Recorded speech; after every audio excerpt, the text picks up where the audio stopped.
All right, so good people. This is one of those ones that I say take this with a grain of salt type of reports here, because you have to understand the source of the reports and things. And with the Dallas Cowboys, of course, everything is always the Cowboys are in play, or the Cowboys should sign, the Cowboys should do all this stuff. And when I talk about Mike Farello is the same guy who started a firestorm when it came to Des Bryant. When he said on 105.3 The Fan one day, there might be a video out there that's 10 times worse than Ray Rice's assaulting his fiancee in the elevator. There might be. You could say there might be. Well, there might be a video of that of every single one of us, and there might not be. And that's where you imply and you say something. It's kind of like where you heard when Cam Newton was released by New England, we heard that the Cowboys will do due diligence on Cam Newton. Well, the reality is the Cowboys and every team will do due diligence on every single player and look and see, is this a place of need? Is this a person that fits us? Is this a person that can get under our salary cap? Is this a person we want? If you don't do due diligence on everybody out there, then you're doing yourself malpractice. But the way it comes across is, hey, the Cowboys are like, let's go sign Cam Newton. And that's the way this kind of comes out. So Mike Farello comes out. Now we've heard, Jerry Jones always does his cryptic talk where Jerry Jones admits that he likes to stir shit up, okay? He likes to stir shit up and he likes to people talk about you. Whether it's right or wrong, he likes people to talk about you. And Jerry Jones says a lot of things that are actually just bullshit. I have always described Jerry Jones as the guy, P.T. Barnum, that likes to get shit started and gets you always talking and following and everything else when the real business of the team is being over here. Jerry Jones is I like, Johnny Manziel and stuff, and the Cowboys are really looking at Zach Martin.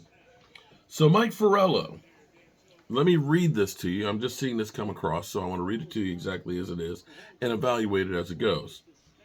The Dallas Cowboys, quote unquote, are believed to be in play for Bill Belichick, an 8-time Super Bowl champion who mutually parted ways with the New England Patriots after 24 years, according to Football's Talk, Mike Farello. Yes, the Cowboys are believed to be in play for Belichick. Farello said on his NBC pregame show Saturday, there's a long history of respect and admiration between Bill Belichick and Jerry Jones. They've had a great time there. Belichick could just go in and coach in a place they haven't been in a very long time. So let me say, of course, this is speculation on Mike Farello, in the same way it was that there might be a tape of Des Bryant. There never was a tape. Des Bryant's name got dragged through the mud, and nobody ever said, hey, we're sorry. There's no tape. So this is one of those ones that I'm going to say is bullshit, clickbait to get you to talk about what they're doing. Mike McCarthy is the coach of the Dallas Cowboys. And I will say what Jerry Jones is doing is Jerry Jones likes you to feel uncomfortable. He wants you to worry about your job.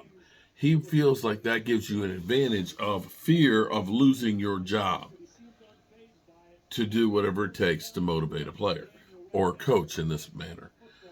I will say that this is bullshit. Now, saying that, if the Cowboys were to come out and get mollywopped by the Green Bay Packers, then all bets are off.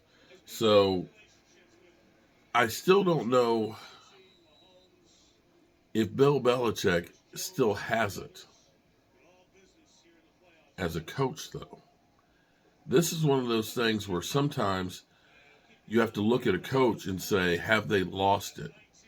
And unfortunately, I saw that with Tom Landry, who was the greatest coach that I had ever seen in my lifetime until that point, where the things that he did, the innovations that he had, ended up being passed by.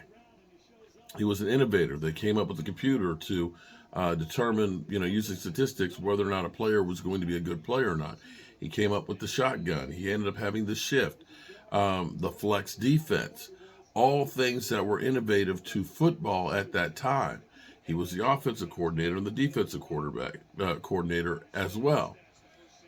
But what happened was new teams or other teams became more innovative. They learned how to coach against him.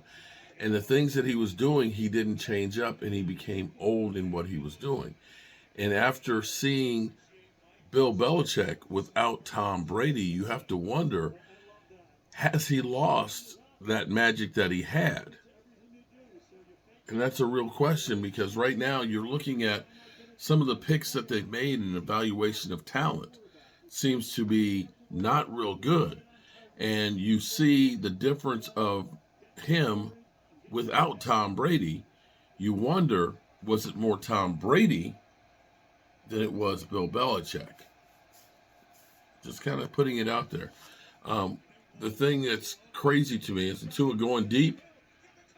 Oh, and Tyreek Hill gets him back in the game. Tyreek Hill, touchdown. Oh, there's a flag. I bet it's pass interference. Bet it's pass interference. And that'll be a touchdown. Miami just got back in the game on that one. Wow. Holding TD Miami. So that would be my thoughts on Bill Belichick. The funny thing to me is, with Cowboy fans, with all of us, we're never satisfied with anything that we have. We're always looking for something that is better. And more times than not, when we sit here and think about getting something better, we realize what we had was really good, and we made a mistake by making a change. We got a game ball. Hill is nasty. The greatest coach that ever was Joe Gibbs, the only coach that won 3 championships with 3 different quarterbacks, none of which are Hall of Famers. He was a really good coach, and you have to look and say, the thing I will say about Joe Gibbs was he came from Air Coryell. Basically, they were always throwing football. They were a modern offense before modern offenses were in existence. And he got to Washington and realized he didn't have the personnel to continue to do that. And what he did was he decided, or they came up with the one-back offense and using the offensive line and a bruising running back, and he rode John Riggins to those Super Bowls. So, yeah, he was definitely an innovator. I don't know about him being the greatest coach of all times, but he was definitely a damn good one. So we'll see what we see. We now have a game 10-7 that Miami is back in this thing. And maybe that gives them some momentum going forward. All right, good people. Peace.